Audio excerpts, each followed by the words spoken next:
Nepal premier league एनपिएलको पहिलो संस्करणमै Janakpur bolt शिखरमा पुग्यो, उपाधि चुम्यो र इतिहास रच्यो। तर दोस्रो संस्करणमा भने जनकपुर शिखरबाट पछारिएर सिधै पुछारमा पुग्यो। यो सिजन उसका लागि बिर्सन लायक रह्यो। इतिहास दोहोर्याउने योजनासहित आएको च्याम्पियन टिमको प्रदर्शन यति कमजोर रह्यो कि उसले लिग चरणका 7 खेलमध्ये एउटा मात्रै जित्न सक्यो।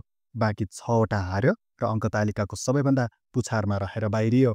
जनकपुरको यति कमजोर प्रदर्शन होला भनेर कसैले कल्पनासम्म गरेको थिएन, किनभने एक त पहिलो सिजनको च्याम्पियन टिम, त्यसमाथि टिम त्यति कमजोर पनि होइन।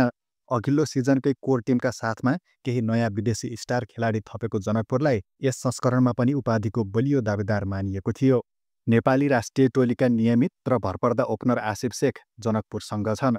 अर्का ओपनर अनिल शाहदेखि ललित राजवंशी पनि जनकपुरसँग छन्।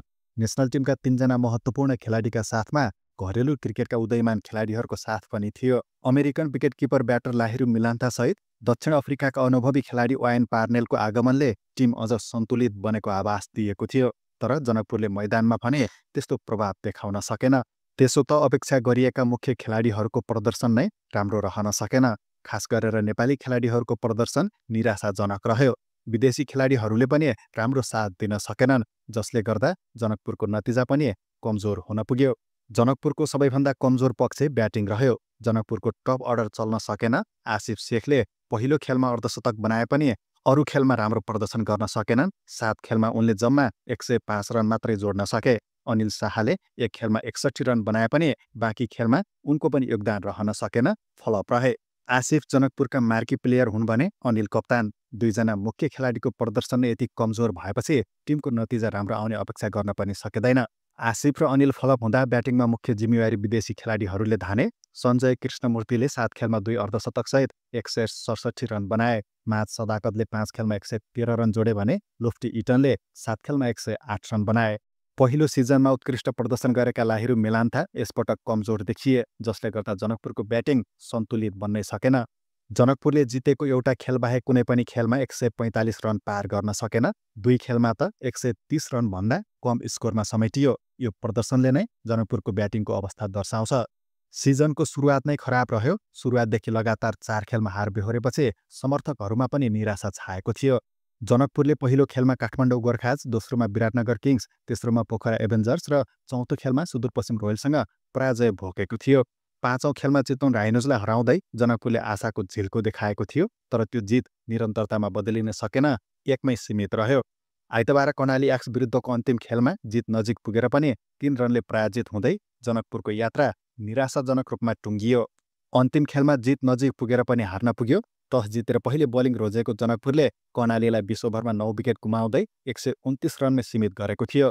पिच स्पिन मैत्री देखिएपछि जनकपुरले पेस बलर नै प्रयोग गरेन। जवाफमा जनकपुरको सुरुवात भने कमजोर रह्यो। 7 ओभरभित्रै 4 विकेट गुमाउँदा टोली दबावमा पर्यो। 10 ओभरमा 42-4 को अवस्थामा सङ्गीत कुरे र सञ्जय कृष्णमूर्तिले 75 रनको साझेदारी गर्दै खेलमा फर्काउने प्रयास गरेका थिए। सञ्जयले अर्धशतक बनाउँदै अन्तिमसम्म सङ्घर्ष गरे पनि अन्तिम ओभरमा 14 रन आवश्यक हुँदा पहिलो बलमै आउट भए। अन्ततः जनकपुर 3 रनले पराजित भयो। यो संस्करणमा जनकपुरको सबैभन्दा ठूलो समस्या कप्तानी र टिम कम्बिनेसनमा देखियो। सुरुवाती 3 खेलमा हार बेहोरेपछि कप्तान अनिल शाहलाई हटाउँदै वायन पार्नेललाई कप्तानी दिइयो। एनपिएलमा पहिलो पटक विदेशी कप्तान नियुक्त गर्ने जनकपुरको यो निर्णय पनि सफल भएन। अनिल शाह 5औं खेलमा ब्याटरको रूपमा फर्किएर अर्धशतक बनाए। त्यो खेल जनकपुरले जित्यो। कप्तानी दबाव हटेपछि ब्याटिङ सहज भएको उनको प्रतिक्रिया थियो, तर त्यसपछिका खेलमा फेरि उनको ब्याट चल्न सकेन। पार्नेल टोलीबाट बाहिरिएपछि फेरि लोफ्टी इटन कप्तान बने, तर परिणाम फेरि उस्तै रह्यो। सहायक प्रशिक्षक मनोज कटवालका अनुसार दबाव व्यवस्थापन गर्नका लागि कप्तानीमा परिवर्तन गरिएको थियो, तर बारम्बार कप्तान र टिम संयोजन परिवर्तन हुँदा टोली लयमा आउन सकेन। सबैभन्दा धेरै 8 जना विदेशी खेलाडी अनुबन्ध गरेको जनकपुरले इमरान ताहिर बाहेक नेपाल आएका सबैलाई खेलायो। गत संस्करणका सर्वाधिक रनकर्ता लाहिरू मिलान्था तेस्रो खेलपछि बेन्चमै सीमित भए। राष्ट्रिय टोलीका अनुभवी स्पिनर ललित राजवंशी पनि लगातार 3 खेल बेन्चमै बसे। विदेशी र घरेलु खेलाडीको अत्याधिक रोटेसनले टिममा स्थिरता आएन। केही खेलाडी आए गए, कसैले निरन्तर भूमिका पाउन सकेनन्, जसले गर्दा अघिल्लो सिजनको उपाधि विजेता जनकपुरका लागि दोस्रो संस्करण बिर्सन लायक रह्यो।